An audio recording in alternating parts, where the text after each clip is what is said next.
Hey, welcome back to the channel. My name is Jennifer and I'll be narrating today's story. This is a piece of human-written science fiction, so get comfortable and let's jump right in. He pulled a random sword to protect her. Then it started glowing. If you enjoy this channel, please check to see if you're subscribed. The dive bar listed 30 degrees to port, its artificial gravity failing in patches like a disease.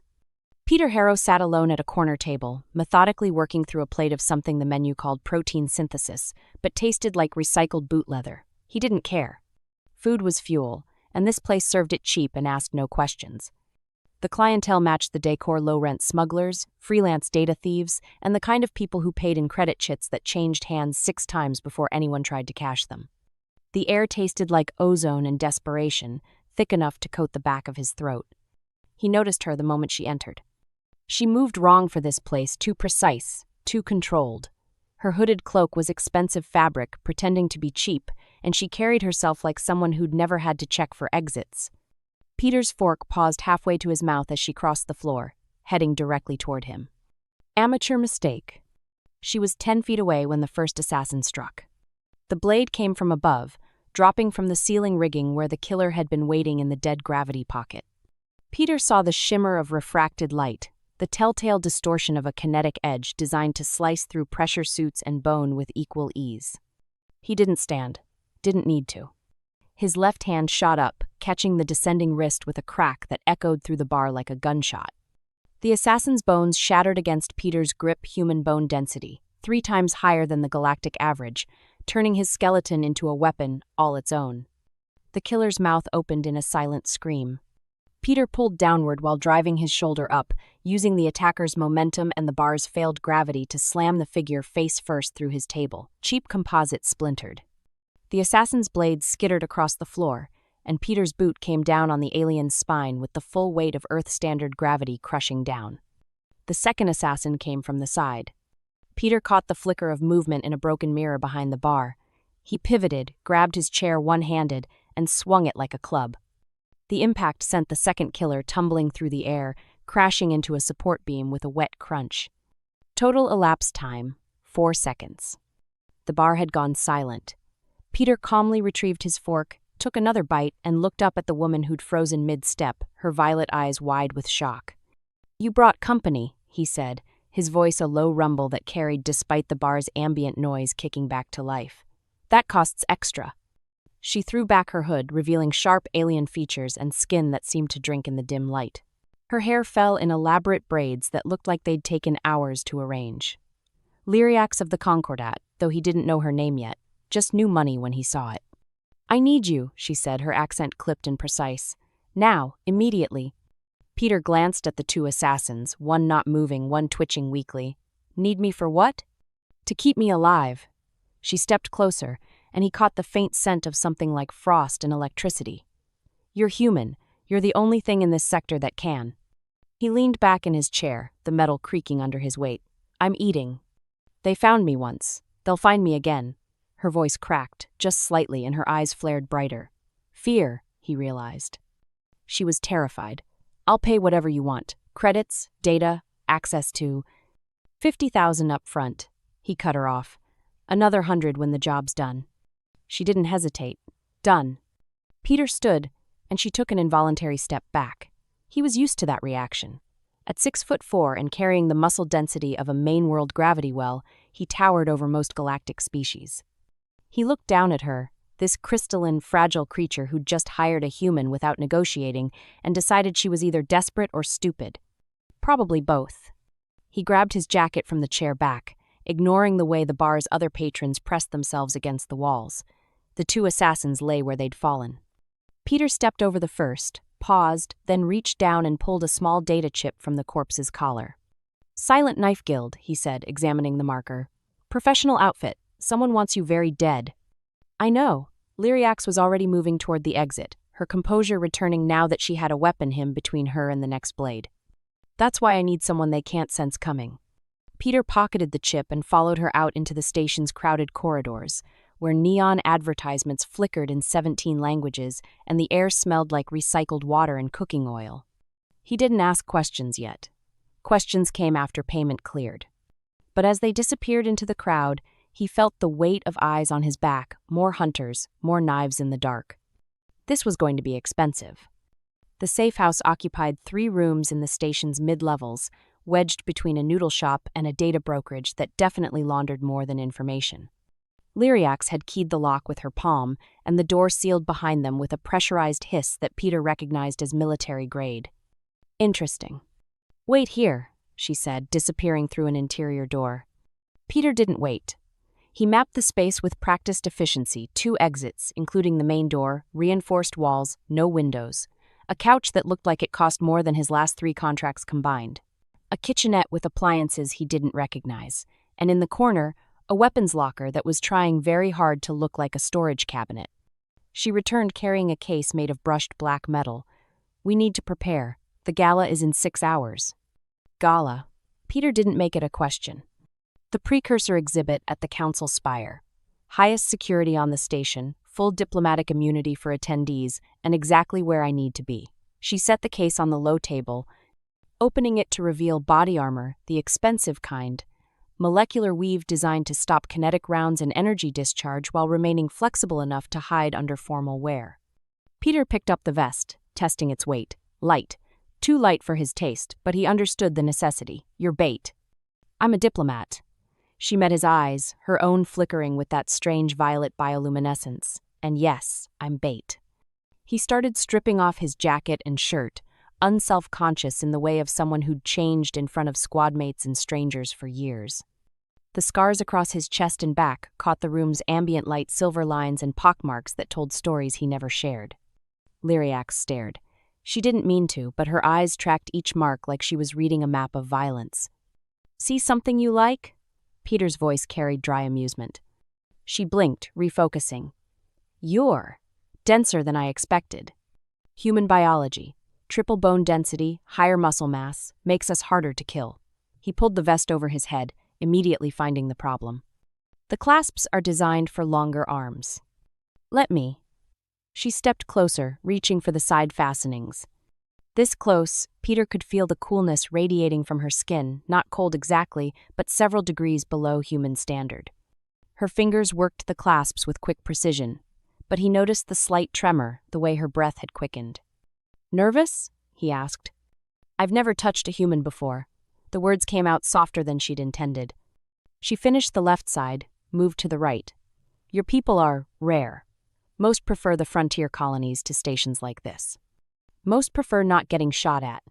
Yet here you are. She tugged the final clasp tight, her hand lingering against his ribs for a moment longer than necessary. The vest conformed to his frame, activating with a faint shimmer. Why? Peter looked down at her, this delicate, crystalline creature who somehow commanded enough resources to buy military hardware and hire human mercenaries. Money. Liar. But she smiled slightly, stepping back. You could make more elsewhere, safer work. He didn't answer, because she was right. Instead, he pulled his shirt back on, hiding the armor. Tell me about the void. Her expression shifted, surprise flickering across her features. You know the term? Heard it once. Some psionic called me that before trying to read my mind. Peter's smile was sharp. Didn't end well for him.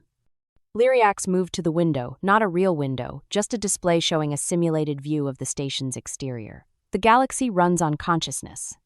Thought, emotion, intent, it all creates ripples in what we call the psychic field. Every species contributes to it, broadcasts into it. She turned to face him. Except humans. You're completely silent. No ripples, no broadcast, no presence. To a psionic, you're not invisible, you're a hole in reality, the void. Useful. Terrifying, she corrected. Psionics have monitored galactic civilization for 10,000 years. They're the intelligence networks, the spies, the early warning systems. And they can't see you coming. That's why the Silent Knife Guild uses kinetic weapons. They learned the hard way that their psionic handlers can't predict human movement. Peter absorbed this, connecting it to a dozen past encounters that suddenly made more sense.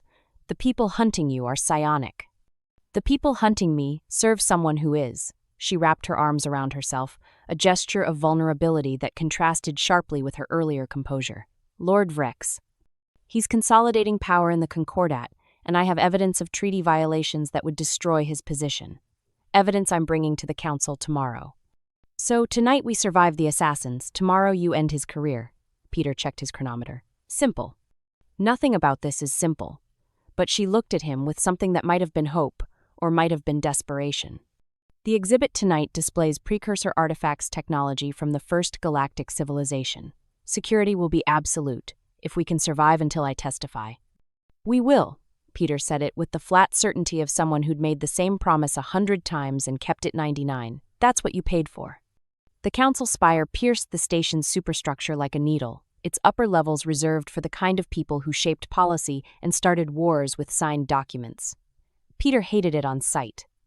The security checkpoint processed them with cold-efficiency retinal scans, mass spectrometry, threat assessment algorithms that probably flagged him as a walking weapon but couldn't legally bar entry to Lyriax's registered escort. The guards, members of some insectoid species he didn't recognize, watched him with compound eyes that reflected light like oil on water. "Stay close," Lyriax murmured as they entered the main gallery, "and try not to break anything." The space was designed to impress vaulted ceilings that disappeared into artificial darkness, lighting that seemed to emanate from nowhere and everywhere, and floating display platforms that rotated slowly to show off their contents. Attendees moved in clusters, their formal wear ranging from flowing robes to what looked like living crystal formations. Peter felt every eye that landed on him. Humans were rare enough to draw attention, but a human at a diplomatic function was practically a carnival attraction. He ignored them, focusing on sightlines and exit vectors, counting security personnel and noting the emergency gravity shutoffs. Professional habit. There, Lyriax guided him toward a central display, her hand light on his arm. The precursor debris sat on a plinth of some material that seemed to shift colors as they approached. At first, Peter thought it was trash, a twisted length of corroded metal, maybe 3 feet long, surface pitted and discolored by age or damage. A small placard identified it as Artifact 847J, unknown purpose, estimated age 50,000 plus years. "They're showing off garbage?" he asked. "It's not garbage." An alien nearby, some kind of amphibian species with translucent skin, turned to stare at him. "That piece predates recorded history. The molecular structure doesn't match any known material." Peter stepped closer, studying the thing. It did look remarkably like a rusted metal bar, the kind you might find in industrial salvage. Nothing special, nothing. Static. The hair on his arm stood up, a crawling sensation like standing too close to a live current. He froze, every combat instinct screaming warning, but there was no threat. Just the artifact, sitting dead and inert on its display. "Peter?" Lyriax had noticed his reaction. "Nothing."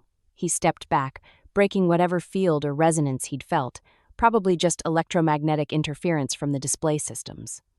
He rubbed his arm, trying to dismiss the lingering sensation of something recognizing him. They moved on.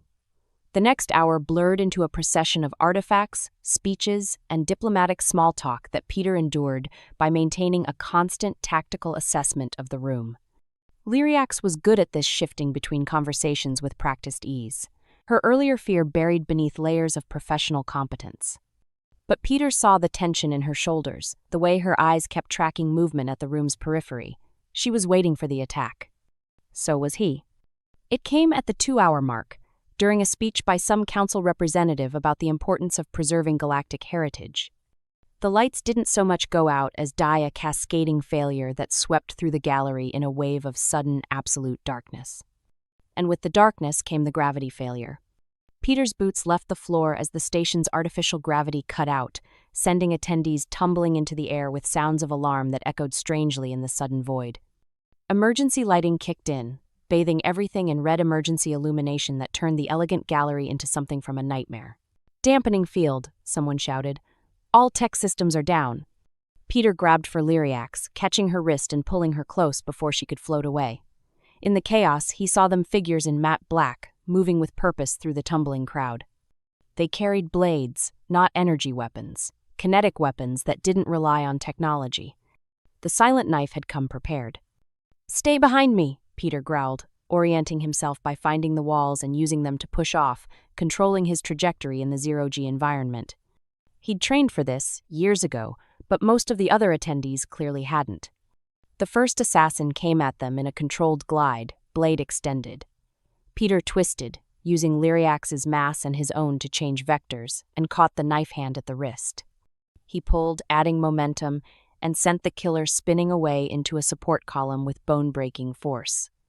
The second and third came together, coordinated. Peter had no weapon, no leverage in zero gravity, and two opponents who clearly knew how to fight in these conditions. He took a slash across his left arm, felt the burn of the blade parting skin and muscle, but managed to grab a floating chair and swing it like a club. It connected with one assassin's head, sending the figure careening away, but the movement left him exposed. The third assassin's blade came for his throat. Peter jerked backward, felt the tip trace a burning line across his collar, and his hand reached behind him for something, anything. His fingers closed on cold metal. The artifact. He drifted back toward the central display in the chaos, and now his hand gripped the corroded bar with desperate strength. The rust exploded. The moment Peter's blood made contact with the metal, reality changed. Later, he would try to explain it, the sensation of a lock clicking open inside his nervous system, of something ancient and dormant suddenly recognizing compatible biology and activating. But in the moment, there was only burning light and a sound like thunder compressed into a single bass note that he felt in his bones. The corroded surface vaporized in a wave that expanded outward from his grip, rust and age falling away like a shed skin to reveal what had been waiting underneath. The metal, no, not metal, something else, something that drank light and radiated heat flowed like liquid mercury, reconfiguring itself around his hand. The hilt locked into his palm with organic precision. It didn't rely on external power or batteries that the dampening field could suppress. It tapped directly into his nervous system, drawing bioelectric current to fuel the reaction. A crossguard materialized, swept curves of some alloy that his augmented grip recognized as indestructible. And from the tip, where corroded metal had been, a blade of pure golden hard light erupted into existence. 5 feet of thermal energy that turned the emergency lighting into high noon. The sword thrummed, a subsonic frequency that Peter felt resonating in his chest, and heat radiated from the blade in waves that made the air shimmer. The assassin froze. Not from caution, from something deeper, something genetic. Peter saw it in the killer's eyes, visible through the mask's narrow opening. Recognition, terror. The kind of fear that transcended training and logic. The rest of the gallery saw it too. The tumbling, panicking crowd suddenly had a new center of attention. The human, the primitive, the supposedly dead species that predated the current galactic order, holding a weapon that hadn't existed for 50,000 years.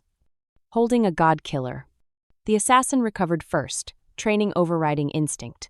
The blade came at Peter's chest in a thrust designed to slip between ribs and puncture a lung, professional, efficient. Peter moved without thinking. The sword came up, his grip shifting with muscle memory he'd never formed, and the kinetic blade met hard light with a scream of tortured metal. The assassin's weapon shattered, molecular bonds failing against energy that existed at the temperature of a star's corona. Peter followed through. The sword traced a horizontal arc, and the blade cauterized as it cut, superheated air expanding in a thunderclap that sent the assassin's torso tumbling away from their legs in 2 perfectly sealed pieces. No blood, just carbon scoring and the smell of cooked meat. The other assassins were already moving, but they moved wrong hesitation in their attacks, their approach vectors too cautious. They'd been briefed on humans, on the void, on the danger of fighting an enemy their psionic handlers couldn't predict, but they hadn't been briefed on this. Peter kicked off a wall, the sword's weight somehow balanced perfectly despite its impossible construction, and met the next attacker in mid-flight. The blade punched through the assassin's chest armor like it was paper, exited between shoulder blades, and left a perfectly circular hole that glowed at the edges. He pulled the sword free with a twist, fluid and economical, and turned to face the remaining 2. They ran. Peter let them go. His job was Lyriax's protection, not revenge. He turned, found her floating near the wall, her violet eyes wide and reflecting the sword's golden glow. Around them, the gallery had gone silent, except for the sound of people trying not to breathe too loudly. "Peter?" Her voice barely carried. "You okay?" He pulled himself toward her, using a support beam for leverage. The sword stayed active, lighting their path. She nodded, mute, her eyes locked on the blade. "That's not possible. Those weapons haven't existed since the first galactic empire. Since before humans were supposed to have left Earth." The dampening field released with a sudden surge of restored power. Gravity kicked back in, and Peter oriented himself to land on his feet, absorbing the impact with bent knees.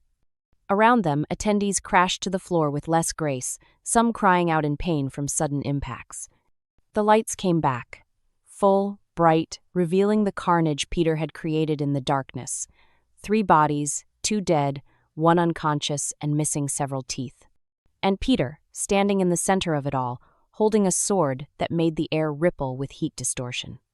A security team burst through the main doors, weapons drawn, and froze at the sight. The team leader, some kind of mammalian species with mottled fur, stared at the sword, at Peter, and slowly lowered their weapon. "Call the council," the leader said quietly. "Tell them we have a situation." Peter looked down at the blade in his hand. The weapon felt right, natural, like he'd been carrying it his whole life. When he focused, he could feel information flowing through the neural interface combat forms, tactical assessments, threat analysis that integrated with his human instincts to create something greater than the sum of its parts. This wasn't just a weapon, it was a legacy. He turned it off. The blade collapsed, the light dying, and suddenly he was holding nothing but a simple hilt still warm to the touch, still thrumming with potential, but no longer the star-bright beacon it had been. Lyriax found her voice. "We need to leave. Now." "Agreed." Peter tucked the hilt into his belt, ignoring the gasps from the crowd. Possession of precursor artifacts was technically illegal, but somehow he doubted anyone was going to try taking it from him. They moved toward the exit, the crowd parting like water. Peter kept his hand near the hilt, ready, watching the security team for signs of interference. But the guards just watched, their weapons lowered as the human and his charge left the gallery. Behind them, someone started whispering. The whispers spread, rippling through the crowd like wildfire. "The humans are back." The maintenance corridor stank of recycled air and industrial lubricant, its walls lined with exposed conduits that hummed with the station's heartbeat. Peter moved quickly, one hand on Lyriax's arm to guide her, the other resting on the sword hilt at his belt. The weapon stayed dormant, but he could feel it waiting, eager, like a hunting dog straining at the leash. "This way leads to the cargo district," Lyriax said, her voice tight with controlled panic. "We can find transport off the station. They'll be waiting at every dock." Peter pulled her to a stop, listening. The corridor stretched in both directions, dim lighting, casting sharp shadows. "We need to think." "Thinking is what got 3 people killed back there." She pulled free, turning to face him. In the harsh lighting, her skin looked even paler, and her eyes flickered with that violet bioluminescence, brighter now, stress or fear manifesting as visible light. "What was that? That weapon?" "No idea." Peter's answer was honest. "But it knows me, or knew something human. It's an Imperial weapon, from before the silence." She hugged herself, a gesture that made her look younger, more vulnerable. The history files say the first galactic empire was ruled by humans, that they built a civilization spanning 10,000 systems before something caused them to vanish. Everyone assumed you were just gone, extinct, or evolved beyond recognition. "We're not great at staying gone." Peter moved to a junction, checked both directions. "Clear. How long did this empire last?" "No one knows. The records are fragmented, corrupted. But the weapons we have in museums, the artifacts we study, they're all designed for human biometrics. We've never been able to activate them." She stepped closer, drawn by curiosity despite the danger. "Until you." Peter felt the weight of that statement, the implications spreading through his understanding of galactic politics and human history. If his people had once ruled the stars, if they'd fallen or left or been forced out, what did that mean for the scattered human colonies struggling on frontier worlds? What did it mean for him? A sound echoed down the corridor, boot steps, multiple sets, moving with tactical precision. Peter's hand closed on the hilt, felt it warm to his touch in instant recognition. "Company." Lyriax pressed against the wall, making herself smaller. "Can you fight them all?" "Let's find out." He drew the sword. The blade ignited with that same thunderous bass note, golden light flooding the corridor and casting everything in sharp relief. Peter stepped forward to meet the first group of attackers, his movements settling into something that felt both learned and instinctive. They came in a wedge formation, 5 assassins in matte black, their kinetic blades extended. Professional, coordinated. They'd studied human combat doctrine, knew his advantages and limitations, but they hadn't fought a human with a god-killer. Peter let them close the distance, watching their approach, reading the micro-adjustments in their positioning. The sword fed him information threat assessment, optimal strike vectors, even predictive modeling based on the assassin's body language. It was like having a combat AI hardwired directly into his nervous system. The lead assassin thrust low, going for his leg. Peter didn't parry, he stepped into the attack, letting the blade pass millimeters from his thigh, and brought the sword down in an overhead strike that split the figure from crown to sternum. The cauterization happened instantly, sealing tissue and bone, turning living matter into carbon ash. The second attacker came from the left, blade aimed at his exposed ribs. Peter pivoted, his free hand catching the assassin's wrist and using the momentum to pull them off balance. The sword came around in a horizontal slash that took the figure's head off in a spray of vaporized blood that turned to steam before it could hit the walls. The remaining three hesitated, just a fraction of a second, but it was enough. Peter closed with them, the sword moving in patterns that felt choreographed, each strike flowing into the next. Block, riposte, thrust. The blade screamed through flesh and armor, leaving trails of light in the dim corridor, and the assassins fell like wheat before a scythe. 15 seconds. 5 bodies. Peter stood in the aftermath, breathing hard, the sword's glow reflecting off walls now scored with heat marks and carbon scoring. The weapon purred in his grip, satisfied, and he felt a disturbing resonance with that satisfaction. Peter. Lyriax's voice pulled him back. She stood where he'd left her, violet eyes wide. Are you? Yourself? Yeah, he wasn't entirely sure that was true. The sword had felt right in those moments, like he'd been made for this, bred and shaped over generations to wield ancient weapons and bring death with precision. We keep moving. They navigated deeper into the station's infrastructure, following maintenance routes that Lyriax seemed to know by heart. Behind them, alarms started blaring, station security responding to the carnage, emergency teams mobilizing. Peter counted the minutes, knowing they had a narrowing window before this became unsustainable.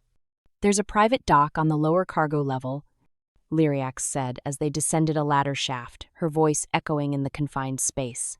Ships I can commandeer with diplomatic authority, if we can reach it.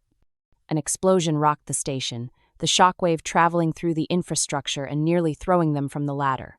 Emergency lighting flickered, died, came back in angry red. Somewhere, hull breaches wailed their warnings. Vrex, Lyriax breathed. He's willing to destroy the station to stop us. Peter pulled himself onto the next level, helping her down. Then we stop him first. They emerged into a cargo bay that stretched the length of several city blocks, its ceiling lost in shadow, its floor cluttered with shipping containers and loading equipment. And in the center, between them and the far dock where ships waited, stood a boarding exosuit. The machine was 10 feet of military hardware, all angles and armor plating, hydraulic limbs designed to rip through ship hulls and crush defenders. Its pilot sat in an enclosed cockpit, sensors glowing in the dim light, and as Peter and Lyriax stepped into view, the suit's weapon systems came online with a series of mechanical clicks. You cannot run, a voice boomed from the suit's external speakers, distorted but recognizable as Vrex himself. That weapon belongs in a museum, human, and you belong in a grave. Peter ignited the sword, its golden light throwing monstrous shadows across the cargo bay. Come try to put me there. The exosuit charged. The exosuit moved faster than something that size had any right to, hydraulic servos screaming as Vrex closed the distance. Peter dove left, the suit's massive fist cratering the deck where he'd been standing, metal shrieking as it buckled under the impact. He rolled, came up swinging. The sword connected with the suit's arm plating, and for a moment he thought he'd miscalculated, but then the blade burned through, molecular bonds failing against thermal energy that could slice starship hulls. The arm's outer layer peeled away, exposing delicate hydraulics beneath. Vrex adapted instantly. The suit pivoted, using its intact arm to backhand Peter across the cargo bay. He hit a shipping container hard enough to dent it, felt ribs creak under the impact, and forced himself to move before the follow-up strike could turn him into paste. The sword stayed in his grip, always in his grip, like it was fused to his nervous system. Lyriax, run! Peter shouted, circling the suit, forcing Vrex to track him and ignore her. The diplomatic immunity she'd mentioned meant nothing if Vrex was willing to level the station. But she didn't run. Instead, she moved toward the cargo bay's control station, her fingers flying over interfaces Peter couldn't read. The exosuit lunged again, this time with both arms spread to grapple. Peter went low, sliding across the deck on his knees, and drove the sword upward into the suit's torso.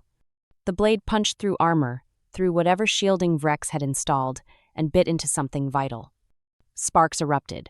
The suit's movements turned jerky, one leg seizing.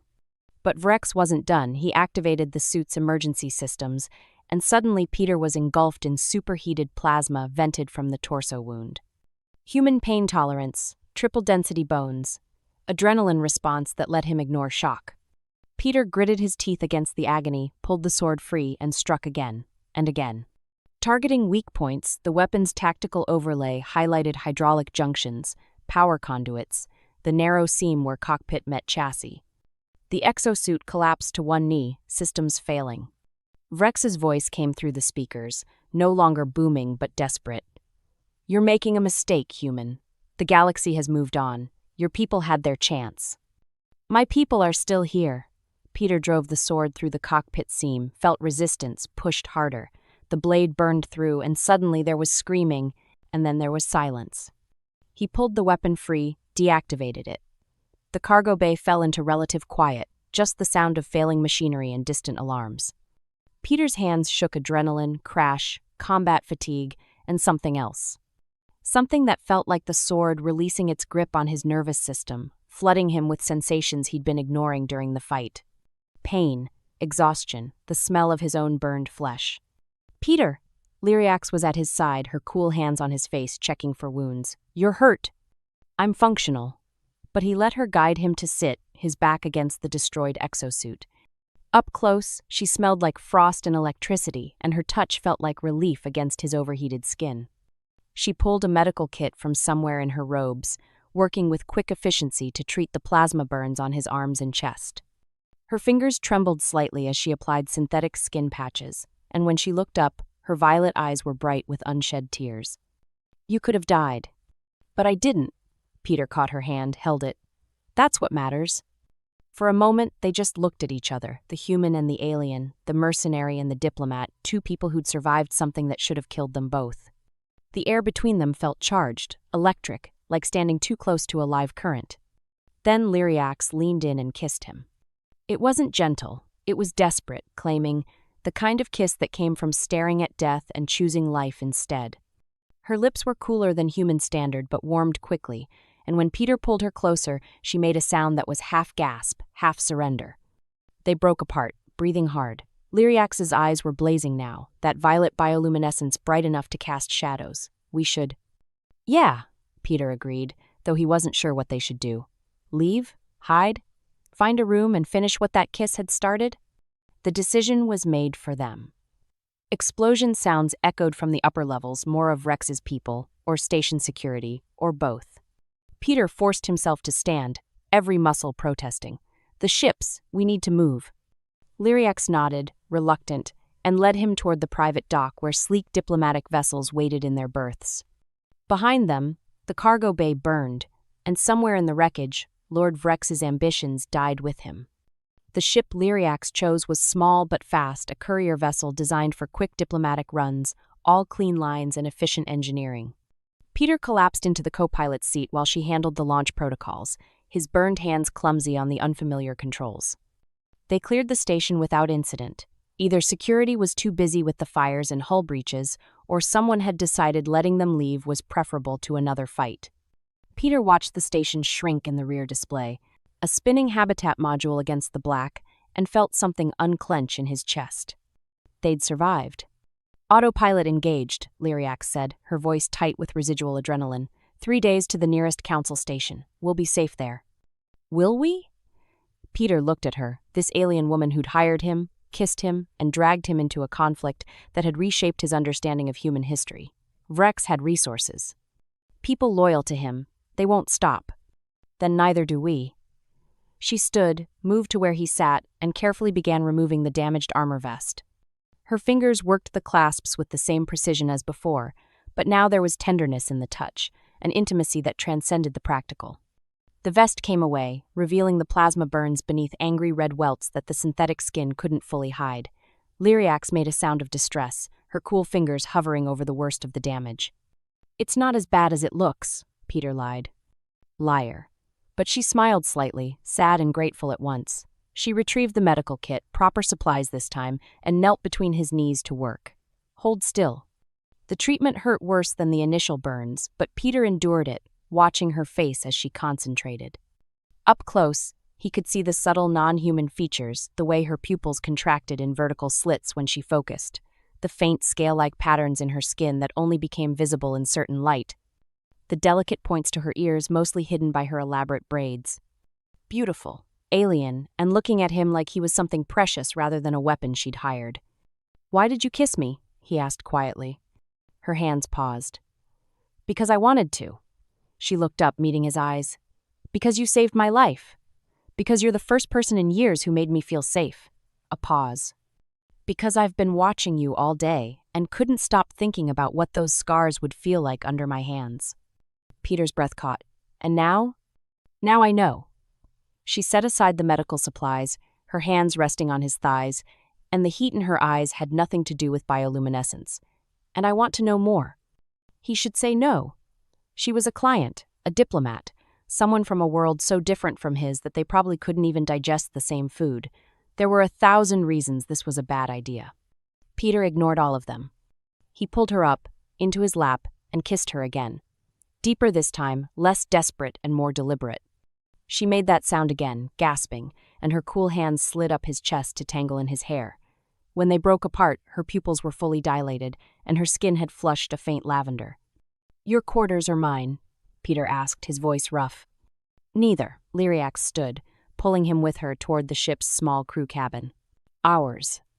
The cabin was designed for functionality, not romance, a single bunk, storage lockers, a tiny refresher.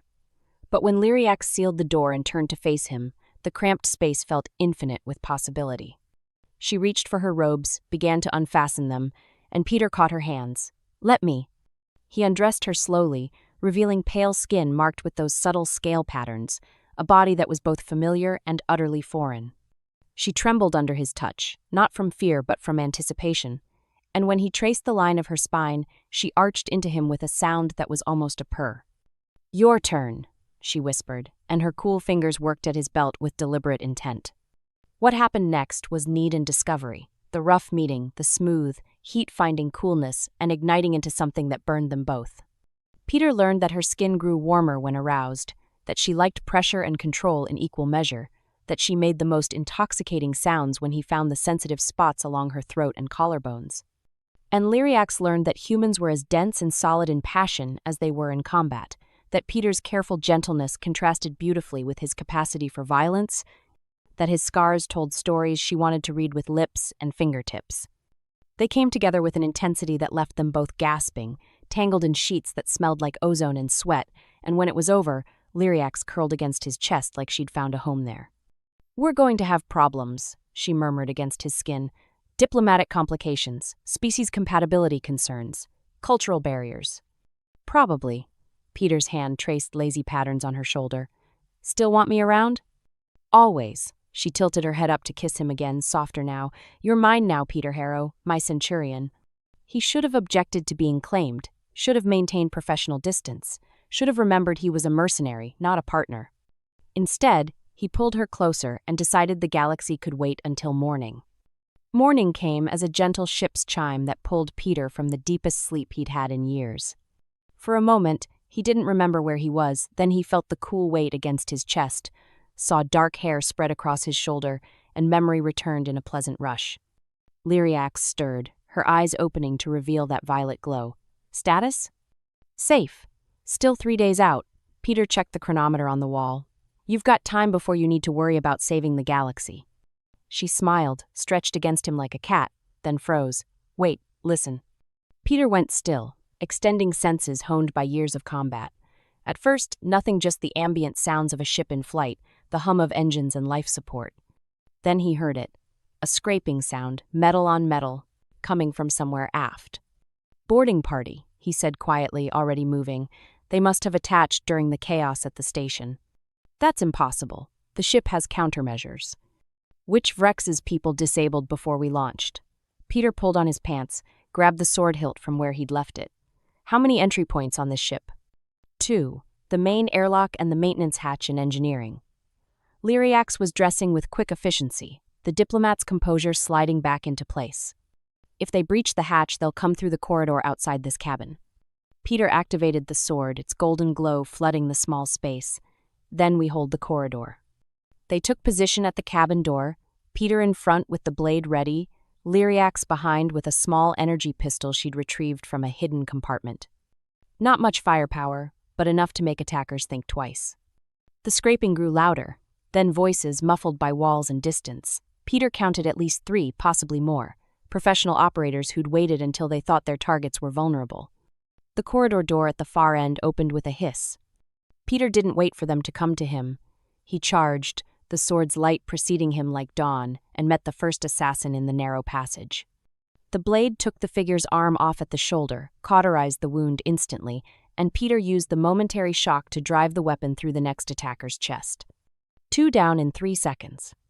The third assassin was smarter. They'd positioned themselves around the corner, waiting for Peter to overextend, and when he pursued, they triggered something, a grenade maybe, or an explosive charge. The corridor filled with smoke and shrapnel. Peter felt impacts against his torso, his legs, pieces of bulkhead turning into projectiles. His human bone density saved him from the worst of it, but pain flared in a dozen places, and the smoke choked his lungs. Through the haze, he saw movement, more assassins taking advantage of the chaos. Peter swung blind, felt the sword connect with something solid, heard screaming. But there were too many, and the corridor's confined space meant he couldn't maneuver properly. A blade sliced across his thigh, another caught his shoulder. Peter roared, pushing through the pain, but he was being overwhelmed by numbers and energy discharge cracked through the smoke. Lyriax's pistol, firing with precise discipline, each shot taking down an attacker or forcing them to cover. She'd positioned herself at the cabin door, using it for protection while providing covering fire. Peter used the distraction. He pushed forward, the sword clearing a path, and reached the corridor junction where the remaining assassins had taken position. No finesse now, just brutal efficiency, strike, turn, strike again. Bodies fell, the confined space becoming a charnel house. When the smoke cleared, Peter stood alone in the corridor, surrounded by the dead. Blood dripped from his wounds, mixing with the carbon scoring on the walls, and the sword's glow reflected off surfaces now pitted and scarred by combat. "Peter?" Lyriax's voice, tentative. He turned, and she flinched at whatever she saw in his face. The sword had been singing in his grip during the fight, feeding him information and adrenaline in equal measure, and he'd lost himself in the rhythm of violence. "I'm okay," he said, though his voice sounded wrong to his own ears.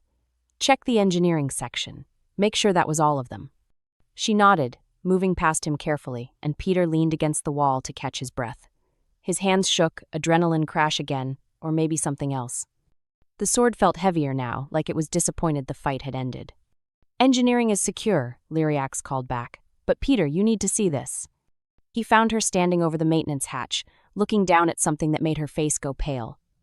Peter limped over, looked down, and understood. The assassins weren't wearing Silent Knife colors. They wore Council security uniforms. "Vrex had deeper connections than we thought," Lyriax said quietly. "If he corrupted Council security, if his people are embedded in the diplomatic corps," she looked at Peter with something like fear, "we might not be safe anywhere." Peter deactivated the sword, tucked it into his belt. "Then we don't run, we fight," he held out his hand. "Together." She took it, her cool fingers gripping his with surprising strength. "Together," she agreed. "But first, we need allies, people we can trust." "You know anyone?" "Maybe." She pulled out a data slate, began scrolling through encrypted contacts. "There's a human colony in the frontier sectors. Small, isolated. But if what happened with the sword means anything," she looked up at him, "your people might be interested in knowing their history." Peter thought about that, a human colony, others like him, learning that their species had once ruled the stars, learning that the weapons in museums were rightfully theirs, learning that the galaxy had been hiding the truth about humanity's place in it. "Set course," he said. "Let's go wake up the Empire." The ship's medical bay was barely larger than a closet, but it had supplies. Peter knew how to use synthetic skin, coagulants, stims to keep him functional while his body healed. He sat on the examination table, methodically treating the worst of the corridor wounds while Lyriax piloted them toward the frontier. The thigh wound was deep, muscle damage that would take days to fully heal even with human regenerative capacity. The shoulder was worse, the blade had nicked bone, and every movement sent fire through his arm. Peter gritted his teeth and kept working, applying the treatments with mechanical precision. "Let me help," Lyriax appeared in the doorway, having set the autopilot. She took the medical supplies from his hands before he could protest. "You're injured because of me. The least I can do is patch you up properly." Peter didn't argue. He was too tired, and her touch was gentle despite the clinical efficiency. She worked in silence for a while, cleaning and sealing wounds, her brow furrowed in concentration. "I'm sorry," she said finally. "I hired you for protection, and you've nearly died 3 times now." Occupational hazard. Peter watched her face, the way her eyes flickered between tasks. "I knew what I was signing up for." "Did you?" She looked up, holding his gaze. "Did you know you'd find a weapon that rewrites galactic history? That you'd become the center of a conflict that could reshape civilization? That you'd end up with me?" That last part was a pleasant surprise. She smiled despite herself, sad and fond at once. "You're deflecting. I'm a mercenary. It's what we do." But he caught her hand, held it against his chest where she could feel his heartbeat. "I don't regret it, any of it. Even the part where we're now fugitives running from corrupted council security? Especially that part." Peter pulled her closer, ignoring the protest from his wounds. "Makes life interesting."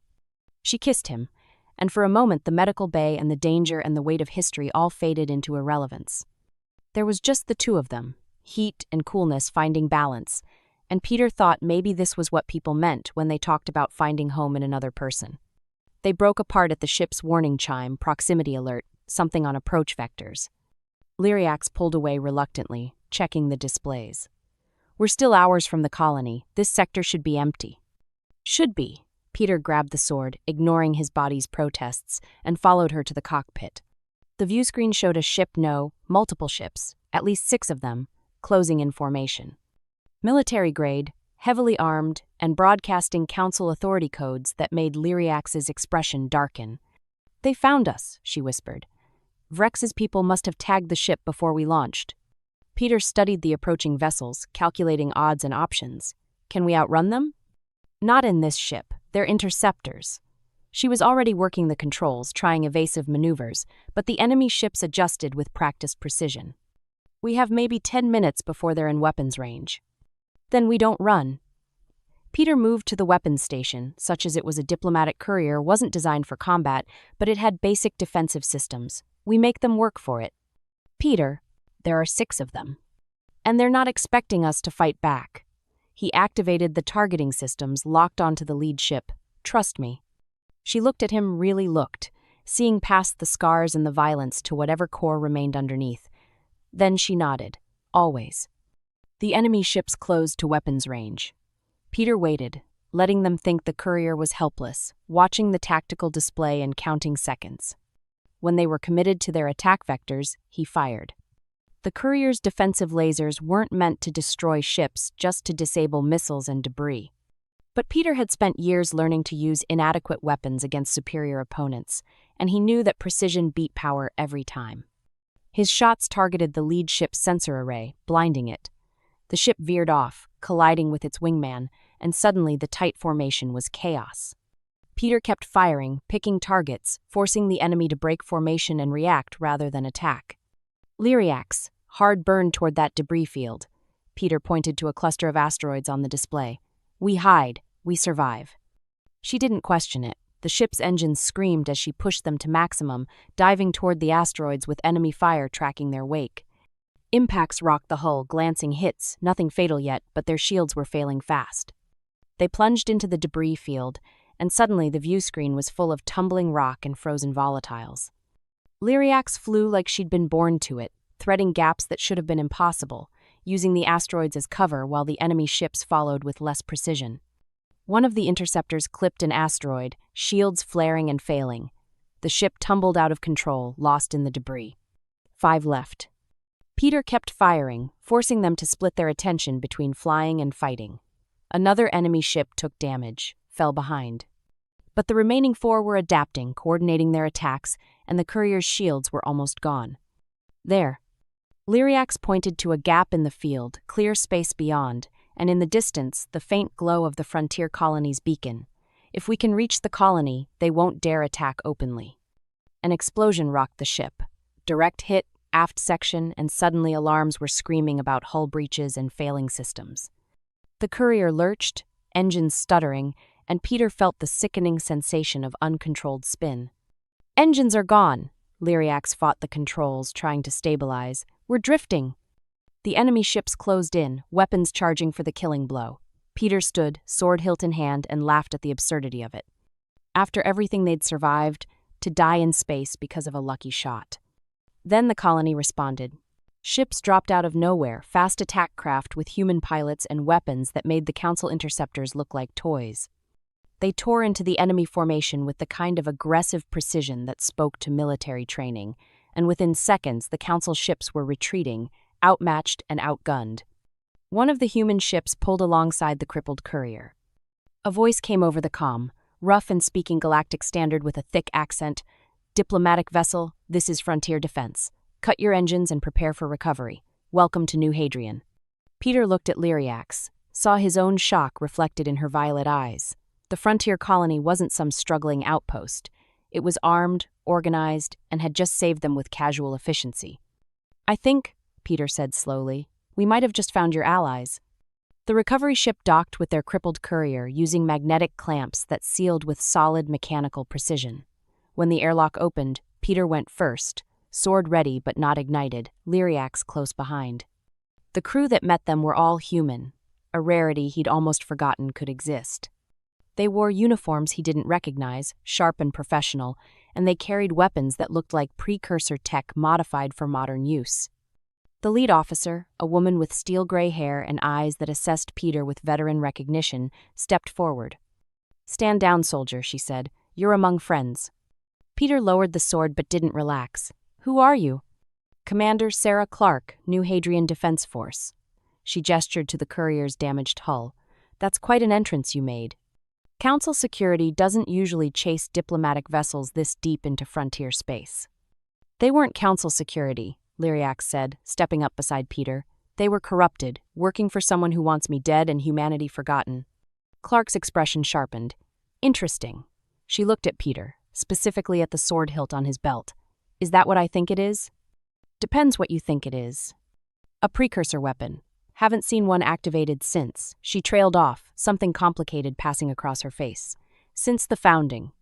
"You want to explain how a mercenary from the core systems is carrying Imperial tech?" Peter and Lyriax exchanged glances. How much to reveal? How much did this colony already know? Lyriax decided. "We have evidence that the galactic historical record about humanity is incomplete, possibly deliberately falsified. And we have proof," she gestured to Peter's sword, "that humans didn't just participate in the first galactic empire. We built it." The silence that followed was absolute. Clark stared at them, and behind her, the recovery crew had gone still. Then, slowly, the commander smiled, not friendly but fierce, like someone hearing news they'd been waiting their whole life to receive. "Come with me," she said. "The council needs to hear this." New Hadrian wasn't what Peter expected. The colony occupied a hollowed-out asteroid, its interior transformed into a thriving city with artificial gravity and atmospheric processors that made the air taste clean and fresh. But more than that, it felt organized, not like the struggling frontier outposts he'd visited before, but like a military installation pretending to be civilian. Clark led them through corridors filled with people who moved with purpose, past workshops where technicians worked on equipment that made Peter's tactical sense sit up and take notice. This wasn't a colony. It was a fortress. "How long has New Hadrian existed?" Lyriax asked quietly. "Officially? 20 years, Clark glanced back. "Unofficially, we've been here a lot longer. Hiding, preparing." "For what?" "For this conversation." They entered a council chamber carved from the asteroid's native rock, its walls lined with displays showing ship movements and intelligence feeds. Around a central table sat 5 people, 3 human, 2 alien species Peter didn't immediately recognize. They looked up as Clark entered, and their eyes went straight to the sword at Peter's belt. Found them in the debris field, Clark announced. Under attack by Council security, and he's carrying active Imperial tech. One of the Council members, an older man with skin weathered by time and worry, stood slowly. Show us. Peter activated the sword. The golden blade erupted into existence, filling the chamber with light and that subsonic hum, and he watched the Council's reaction. Shock, yes, but also recognition. Like they'd known this was possible, had been waiting for it. My God, the old man whispered. It's true. The biolocks still recognize us. You knew, Peter said, understanding dawning. You knew about the Empire, about what humans were. We suspected, the man gestured for them to sit. I'm Marcus Webb, Council Chair. 25 years ago, we started finding things, artifacts, data fragments, archaeological evidence that didn't match the official history. Evidence that humans weren't newcomers to the galaxy, but returnees. Survivors of something that erased our civilization from memory. The silence, one of the alien council members said, speaking for the first time. Their voice was melodic, almost musical. We've been helping Marcus and his people research it. Some of us believe that humanity's fall wasn't natural, that it was orchestrated. Lyriax leaned forward. By whom? By those who benefited from your absence, the alien gestured to the displays. The current galactic order, the Concordat, the Council, the power structures they're all built on the bones of the First Empire. Built by species who were once vassal states, client kingdoms, tributary worlds. When humanity vanished, they inherited everything. Why would they want you to remember you're the rightful heirs? Peter felt something cold settle in his chest. You're saying the galaxy's been lying to us for thousands of years. Not lying, Marcus corrected. Forgetting. Actively, deliberately forgetting. Suppressing evidence, rewriting records, ensuring that humans never learned their true history. He looked at Lyriax. And you're a Concordat diplomat. Bringing evidence of this to the Council would destroy the current power structure. Which is why they're trying to kill me. Lyriax's voice was steady, but Peter saw her hands trembling. And why they'll keep trying. Then we stop them. Peter stood, the sword still active, its light painting everyone in shades of gold. You've been preparing. You have ships, weapons, organization. Use them. It's not that simple, Clark said. We're one colony. They're the entire galactic establishment. You're not one colony. Peter looked around the room, at the humans and aliens who'd been working together to uncover truth. You're the first. But when other humans see this, he raised the sword, when they learn what we were, what we could be again, you'll have an army. Marcus studied him, and Peter felt the weight of that assessment. This was a man who'd spent decades planning for a moment he wasn't sure would come, and now had to decide if one mercenary with a precursor weapon was enough to risk everything on. What's your name, son? Peter Harrow. Well, Peter Harrow. Marcus smiled, and it was the smile of a man who'd just decided to bet everything on a long shot. Welcome to the Resistance. Let's go rewrite the history books. Peter looked at Lyriax, found her watching him with those violet eyes, bright with hope and fear, and something else, something that looked like love. She reached for his hand, cool fingers lacing through his scarred ones, and he squeezed gently. They'd survived assassins and betrayal, fought through impossible odds, and uncovered a conspiracy that spanned millennia. And somehow, impossibly, they'd found each other in the chaos. So what do we do when we land? Lyriax had asked in the courier's cockpit a lifetime ago. Peter smiled, raised the sword high, and watched the golden light reflect in the eyes of humanity's awakening. We rewrite the history books. And that brings us to the end of today's story.